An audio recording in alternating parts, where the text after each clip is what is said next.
வணக்க மக்களே, நீங்க நான் பார்க்க போற வீடியோஸ் அதை பத்தி ஆக்சுவலி இந்த கவின் குமார் சுபசினி இந்த ஒரு பஞ்சாயத்து தான் போயிருப்பாங்க. ஹானர் கில்லிங் சொல்லுவாங்க, ஆணவ படுகொலை. ஸோ இதை பத்தி தான் எல்லா இடத்துலையும் பேசிட்டு இருக்காங்க. பெரிய யூடியூபர்ஸ் எல்லாம் பேசிட்டு இருக்கானுங்க.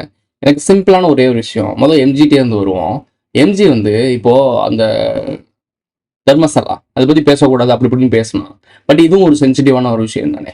பட் நம்ம தமிழ்நாட்டில் உள்ளூருக்குள்ள மக்கள் வெட்டிக்கிட்டு சாகுறாங்க. இதை பத்தி ரொம்ப ஹானஸ்டா மக்களுக்கு அட்வைஸ் பண்ண வந்துட்டான். பட் கர்நாடகாவில், கேரளா, ஆந்திராவில் நடக்கக்கூடிய விஷயங்களை பற்றிலாம் பேசுறதுக்கு ஏன், அதாவது முக்கியமான ஒரு விஷயங்கள், சென்சிட்டிவான விஷயங்கள், ரொம்ப பெரும் தலைகள் இன்வால்வ் ஆகக்கூடிய விஷயங்கள், பொலிட்டீஷியன் இன்வால்வ் ஆகக்கூடிய விஷயங்கள், அதெல்லாம் வாயை திறக்கவே மாட்டானே.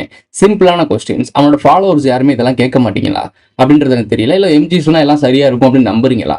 இந்த குட்டி குஞ்சான்ஸ் இருக்கானுங்களா, ஃபீமேல் ஃபாலோவர்ஸ் உனக்கு அதிகம் நினைக்கிறேன். ஸோ இந்த குட்டி கொஞ்சம் ஸ்கூல் படிக்கிற பிள்ளைலாம் இருக்குல்ல, அந்த பிள்ளைலாம் ஃபாலோ பண்ணுறாங்க. பசங்க சின்ன கொஞ்சம் பசங்களாம் ஃபாலோ பண்ணுறாங்க. 2K கிட்ஸோட பண்ணுற வேலை தான். ஓகே, இப்போ அவனை பற்றி பேசுறதுக்கான வேலை இல்லை. இந்த கவின் குமார்னு வந்து ஆணவ படுகொலை பண்ணிட்டாங்க. இப்போ யார் அப்படின்றத நீங்களே பார்த்துருப்பீங்க.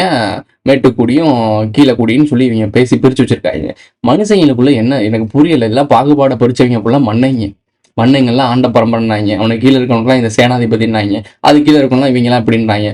சூத்திரங்க இத்திரங்க சொல்லுவாங்க. ஒரு விஷயம் படிநிலைகள் சொல்லுவாங்க, வர்ணாசன கோட்பாடு. இது ஆரியம் கொண்டு வந்தவன். மன்னர்கள் அவங்க கூட சேர்ந்து கைப்போர்த்து பண்ணுவாங்க. இது எல்லாருமே மேல இருந்து நம்மளை ஏறி மிதிச்ச நாய்கள் பண்ண வேலை. அதனால சக மனிதர்கள் இப்ப வரைக்கும் அடிச்சுக்கிட்டு செத்துட்டு இருக்கோம் அந்த ஆண்ட பரம்பரைன்ற பேர்ல. சிம்பிளான கொஸ்டின்ஸ் தான் இதில் கேட்க போறேன். திங்க் பண்ணுங்க. ஆக்சுவலா இப்போ திங்க் பண்ணீங்கனாலே உங்களுக்கு ஒரு விஷயம் புரிஞ்சிடும். காமனா நடக்கிற விஷயங்களை வச்சு நம்ம எஜுகேட்னு ஒன்று கொடுத்துருக்காங்க. எல்லாம் படிச்ச வேர்ல்ட் செட்டில்டான ஃபேமிலி. கவின்குமார் நல்லா 1.5 லட்ச ரூபா கிட்ட சம்பாதிக்கிறான். வாய்ப்பே கிடையாது. ஐடியில் படிச்சு ஒர்க் பண்ணிட்டு இருக்கான். 1.5 லட்ச ரூபா சம்பாதிக்கிறான். இந்த பொண்ணு டாக்டரா இருக்கு. உங்க ஃபேமிலி இத்தனைக்கும் அந்த பொண்ணோட சுபேஷனியோட ஃபேமிலி போலீஸ் ஃபேமிலி. அப்பா அம்மா 2 பேரும் போலீஸ் ஃபேமிலி. சட்டத்திட்டங்கள்லாம் தெரிஞ்சு படிச்சு உள்ள போயிருக்காங்க. அவங்க செஞ்ச வேலையை பாருங்க. அவங்க பையனுக்கு என்ன சொல்லி கொடுத்து வளர்த்துருக்காங்க பாருங்க. ஓகே, இந்த சைடு பார்த்தீங்கன்னா அந்த பொலிட்டிக்கல் இன்ஃப்ளூயன்ஸும் இருக்கு. தலித்துன்னு சொல்லக்கூடிய இந்த ஃபேமிலி இருக்கவங்க தேவேந்திர குல வல்லாளர்னு சொன்னாங்கன்னு நினைக்கிறேன். இவங்க வந்து இந்த பெண் சைடு வந்து மறவர்குடின்னு சொல்லியிருக்காங்க. மீன்ஸ் தேவர்னு சொன்னாங்க. அவங்க அப்பாவே சொல்றாரு. ஸோ இதை பார்த்துருக்கீங்க அந்த வீடியோ கிளிப்பை. இப்போ என்ன ஒரு விஷயம் அப்படின்னா, எனக்கு புரியல இது என்ன ஆண்ட பரம்பரை அடிமை பரம்பரை அப்படின்றது தெரியல. 2 வெர்ஷன் ஆஃப் விஷயம் சொல்றாங்க. ஒரு தரப்புல என்ன சொல்றாங்க, இன்னொரு தரப்புல என்ன சொல்றாங்க அப்படின்றத இந்த டீட்டெயிலா பார்க்கலாம். வாங்க வீடியோக்குள்ள போலாம். நாங்க வந்து தேவேந்திரகுலம் வேளாண் சமுதாயம், அவங்க வந்து தேவர் சமுதாயம். சிந்தனை செய் மனமே, சிந்தனை செய் மனமே, செய்தால் தீவினை அகன்றிடுமே. பெண்களுக்கு முன்னுரிமை கொடுப்போம்னு சொல்லுவாங்கல்ல. ஸோ அதனால பெண்கள் வெர்ஷனை பார்ப்போம். ஒரு பெண் வெர்ஷன், அதாவது அந்த பொண்ணு ஃபீமேல் இருக்குல்ல, இந்த லீடர் சுபசினி, அந்த பிள்ளை சைட்ல இருந்து சொல்லக்கூடிய விஷயங்கள் என்ன அப்படின்னா, இந்த பொண்ணு தான் ஃபோன் பண்ணி கூப்பிட்டு இந்த ஹானர் கில்லிங் விஷயத்துக்காக ஒர்க் பண்ணியிருக்கு. இந்த பொண்ணு தான் கூப்பிட்டு வந்து இந்த வேலைலாம் பார்த்துருக்கு. இதை நம்ம எங்க ரெப்ரசென்ட் பண்ணலாம் அப்படின்னா, சுப்பிரமணியபுரத்தில் வந்து அந்த ஹீரோயினியை ஒருத்தர் லவ் பண்ணுவான். ஸோ லவ் பண்ணும்போது ஒரு விஷயம் நடக்கும்ல, அந்த வீடியோ கிளிப்பை நான் போடுறேன். ஸோ இந்த மாதிரி ஒரு சீக்வன்ஸ் நடந்திருக்கு அப்படின்னு சொல்லிட்டு ஒரு வெர்ஷன் சொல்லுது.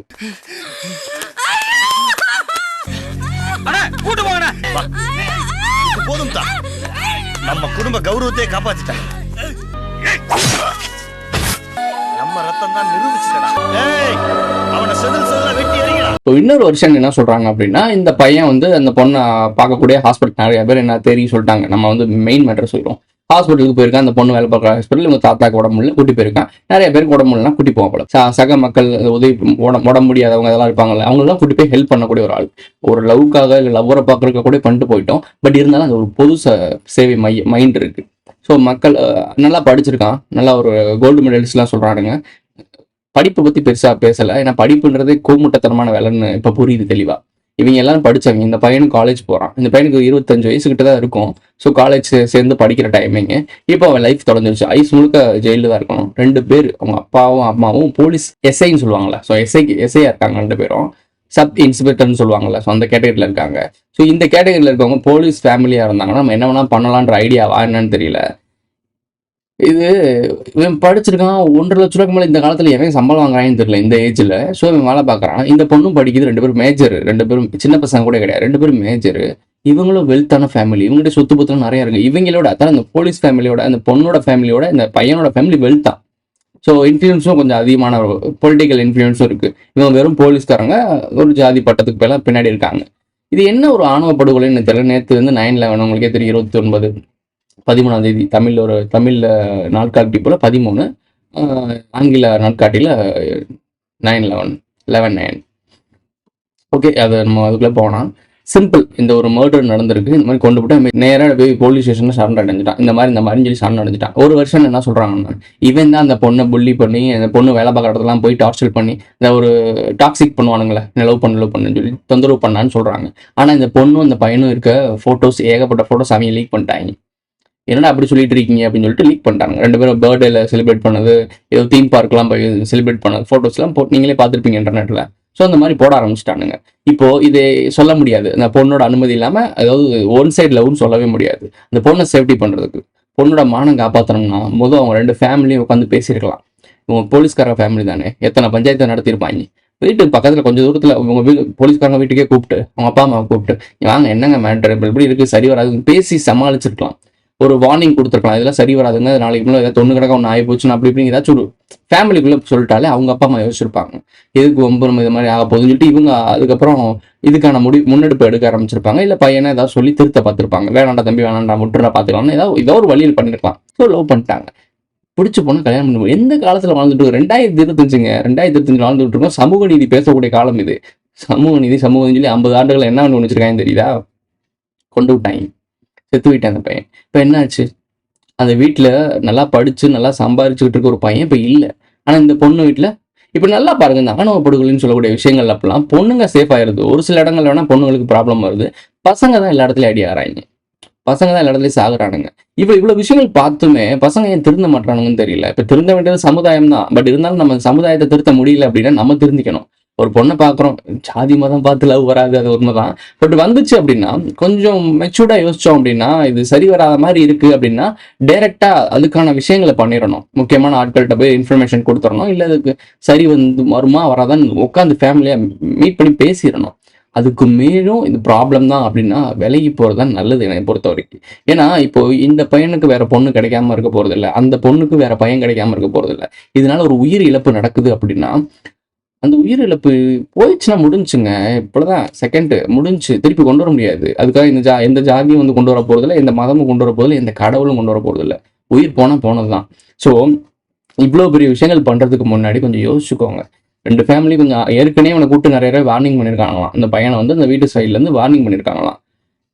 ஃபேமிலியாக சேர்ந்தா பண்ணியிருக்காங்க. முடிஞ்சா அந்த பிள்ளைய வந்து கல்யாணம் பண்ணக்கூடாது, லவ் பண்ணக்கூடாதுன்னு நினச்சி இப்போ அந்த பிள்ளை வாழ்க்கையும் போச்சு, உங்கள் வாழ்க்கையும் போச்சு, உங்கள் ஃபேமிலியே கொலாப்ஸ் ஆயிடுச்சா.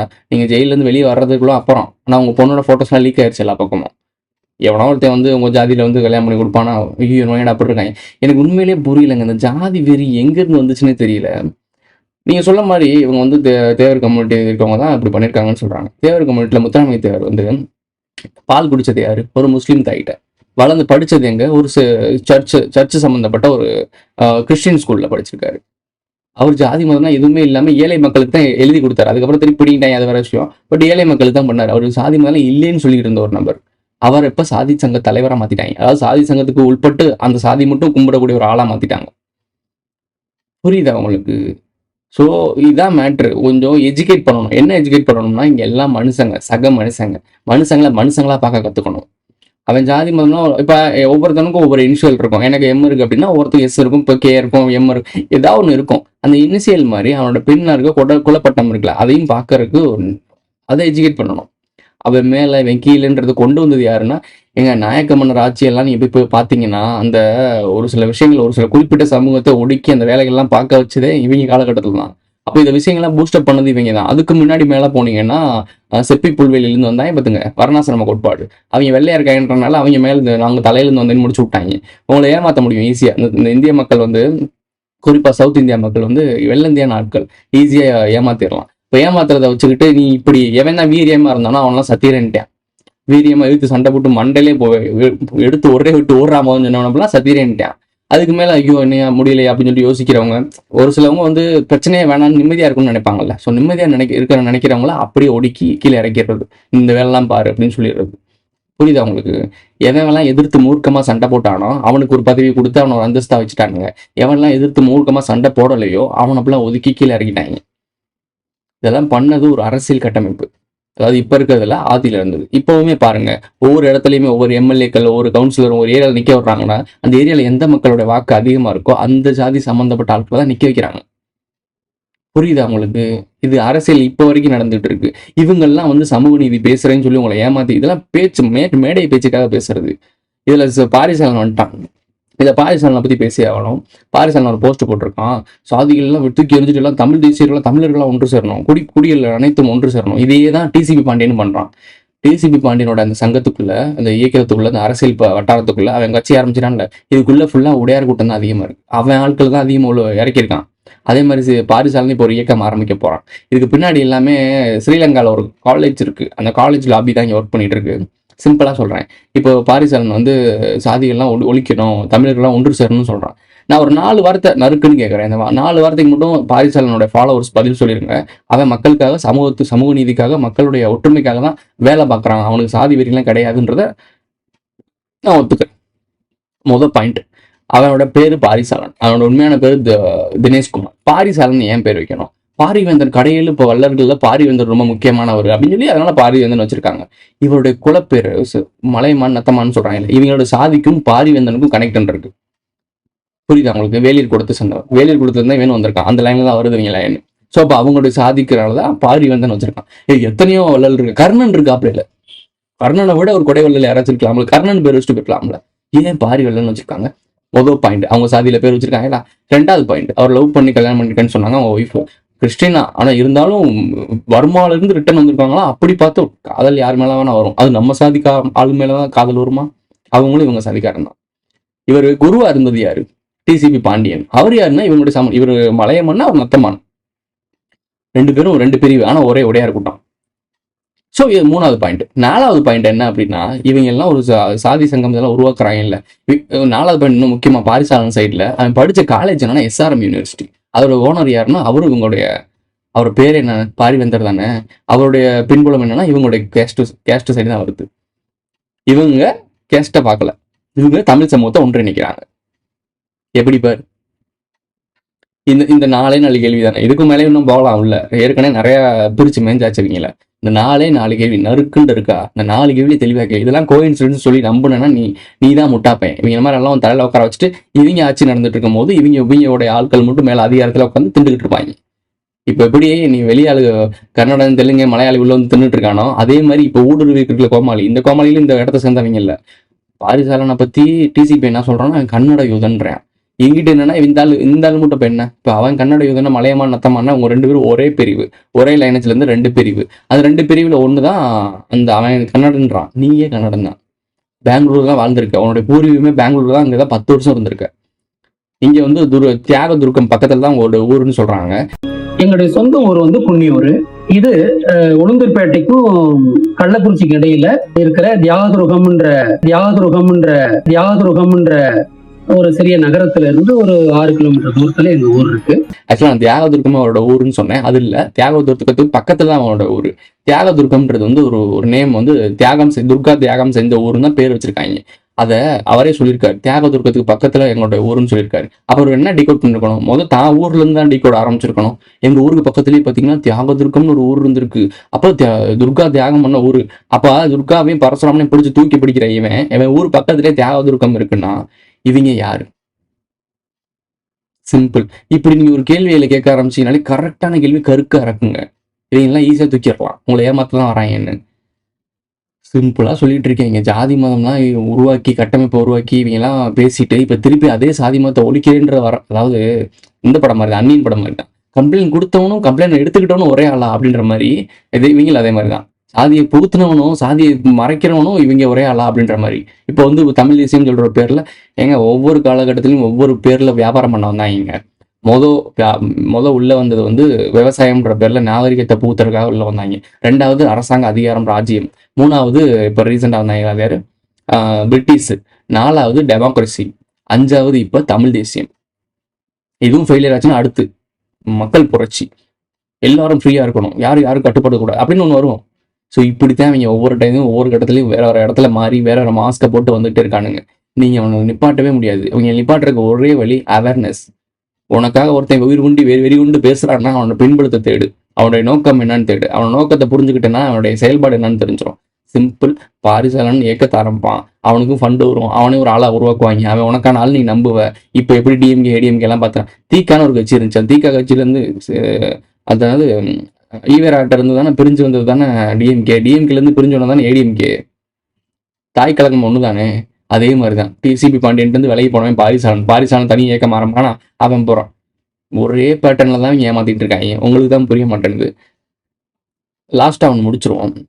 இந்த கவின்குமார்ன்ற ஒரு நபர் வந்து இப்போ இது ஒரு பேர், இந்த ஒரு விஷயத்தினால அதை பற்றி பேசி அவேர்னஸ் வந்து இவங்களாம் ஒன்றும் திருந்த போகிறதில்ல. ஆனால் ஒன்று சொல்லிக்கிறேன், ஓரளவுக்கு புரிஞ்சுக்கிற மக்கள் இருக்காங்கல்ல, அவங்கள்ட்ட நான் ஒன்று சொல்லிக்கிறேன், இவங்கள மாதிரி ஆட்கள்கிட்ட திருந்த முடியாது, இவங்களை திருத்த முடியாது. சாதி வரி பிடிச்சவனே திருத்தவே முடியாது. நாம் என்ன பண்ணணும்னா இவங்கெல்லாம் புறக்கணிக்கணும். புறக்கணிச்சிருங்க. இப்போ வேற ஜாதி போடுவாங்கல்ல, எங்கள் ஜாதி பொண்ணு தான் வேணும்னு நினைக்கிறாங்கல்ல, அவங்க சாதியிலேயே சாதி பார்க்காதவங்க நீங்கள் இன்டர்கேட் பண்ணுங்க. எந்த ஜாதியாக இருந்தாலும் பரவாயில்ல, நல்ல பையன் பொண்ணாக இருந்தால் போதும்.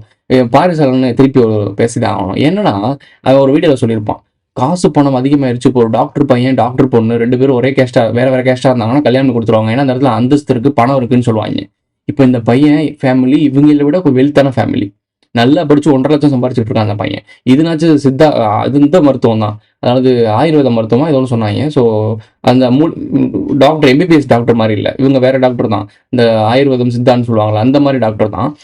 அது குறைச்சி சொல்லலை. ஸோ அந்த மாதிரி தான் சொல்கிறேன், அதிகமாக சம்பாதிக்க முடியாத இடம். ஆனால் இந்த பையன் 1.5 லட்ச ரூபாய்க்கு மேலே சம்பாதிக்கிறான். ஸோ இந்த பொண்ணோட இந்த பையனை கொஞ்சம் வெல்த்தாக தான் சம்பாதிக்கிறான். இவங்க ஃபேமிலியும் பேக்ரவுண்டும் கொஞ்சம் பெருசாக தான் இருக்குது. பாரிசாலன் சொன்னான்ல, பணம் காசு ஒன்று சேர்ந்துருச்சுன்னா ஜாதி பார்க்க மாட்டாங்கன்னு. இப்போ என்ன நடக்குது? மக்களோட வெறுப்பு, மனிதர்கிட்ட இருந்து பிரிக்க வேண்டியது சாதி மதத்தை பற்றி இல்லை, வெறுப்பை பற்றி பிரிக்கணும். நீ இப்படி வெறுப்போட வாழ்றது ரொம்ப தப்பு. யாருமே வெறுக்கக்கூடாது, மனிதர்கள் வெறுக்கக்கூடாது. ஒருத்தன் கருப்பாக இருக்கான், ஒருத்தன் குட்டையாக இருக்கான், ஒருத்தன் சிவப்பாக இருக்கான், அவனுக்கு குள்ளமாக இருக்கான், ஒருத்தன் இந்த மாதிரி சின்ன வெறுப்புகள் இருக்குல்ல. குண்டா இருக்கவனை கிண்டல் பண்ணுறது, அது சின்ன வயசுல நம்ம விளையாடும் போது ஜாலியாக இருந்துரும். ஆனால் அது பெரிய லெவலில் மாற அதுதான் வெறுப்பாக மாறுது. ஸோ வெறுப்புகளை விதைக்காம அன்புகளை போதிக்கங்க. மனிதர்கள் சக மனிதர்கள் எல்லாம் ஒன்றா இருங்க. எல்லாருமே ஒரு லைனேஜ்லேருந்து வந்தவங்களாம். ஒவ்வொரு காலகட்டத்திலையும் ஒவ்வொரு இடத்துலையும் மாறினால வேற ஒரு கண்டெனேட் போய் வேற ஒரு கண்டங்களில் வாழ ஆரம்பிச்சு அந்த தட்பவெப்பம் அந்த சூழ்நிலைக்கு மாறி அங்கே இருக்கவங்க கூட இனப்பழக்கம் பண்ணி வேற லெவலில் லைனேஜ் தான் மாறி இருக்கே தவிர நம்மளோட எல்லாரோட ஆரிஜினும் மனிதர்கள் தான். ஒரே ஆரிஜின்லேருந்து தான் வந்திருக்கும். இப்போ ஒரே ஃபேமிலியில் 2 பேருக்கு வேற பிளட் குரூப் இருக்கும். ஸோ இந்த மாதிரி எல்லாமே இல்லை. ஆனால் உங்களுடைய ஆரிஜின் என்ன? மனிதர்கள்.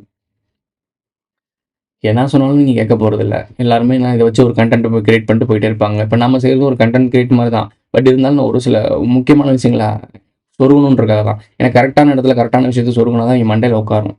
பாரிசாலனை பற்றின ஒரு கேள்வி கேட்டேன்ல, அந்த கேள்வியை நீங்கள் கரெக்டாக மைண்டில் வச்சுட்டு அந்த ஆள்கிட்ட கேளுங்க, பதில் சொல்ல மாட்டாங்க. பசப்புவர்கள் தானே, பசப்பி ஏதாச்சும் ஒரு வார்த்தையை சொல்லிட்டு போயிட்டே இருப்பானுங்க. பிழிச்சுக்க பொழைச்சுக்க. இதோட இந்த வீடியோ முடிஞ்சிச்சு. இந்த வீடியோ பிடிச்சிருந்தா லைக் பண்ணுங்க, கமெண்ட் பண்ணுங்க, சப்ஸ்கிரைப் பண்ணுங்க, மறக்காம பெல் ஐகானை ஆல் போட்டு ஃப்ரெண்ட்ஸ்லாம் ஷேர் பண்ணுங்க. இதில் மதங்கறியோட சொல்லிக்கிறாங்க கடைசி. இந்த வீடியோ நான் வந்து லைக் பண்ணுங்க. இந்த வீடியோ நீங்கள் லைக் பண்ணால் உங்கள் வீடியோ வரும்னா சொல்ல மாட்டேன். எதுக்கு நீ சொல்லணும்? இல்லை எதுக்கு என்ன நல்லவனா நீ?